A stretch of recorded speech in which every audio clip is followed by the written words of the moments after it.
Sa kulungan ng bagsak ng dalawang miyembro ng Sputnik Gang sa ikinasang bypass operation ng Station Drug Enforcement Unit ng Malate PNP sa Barangay 720 Malate, Manila.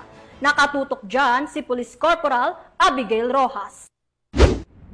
Arestado ang dalawang hinihinalang miyembro ng Sputnik Gang ng mga operatiba ng Station Drug Enforcement Unit ng Malate Police Station sa isang matagumpay na anti-illegal drug buy-bust operation na naganap bandang 1:35 ng madaling araw sa kahabaan ng Adriatico Street, Barangay 720 sa Malate, Manila.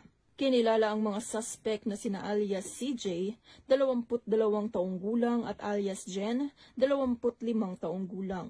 Nasamsam mula sa mga suspect ang 4 na pakete ng hinihinalang shabu na may kabuoang bigat na 15 gramo at tinatayang halaga na 102,000 pesos based sa standard drug price. Na-recover rin ang perang ginamit bilang buy-bust money.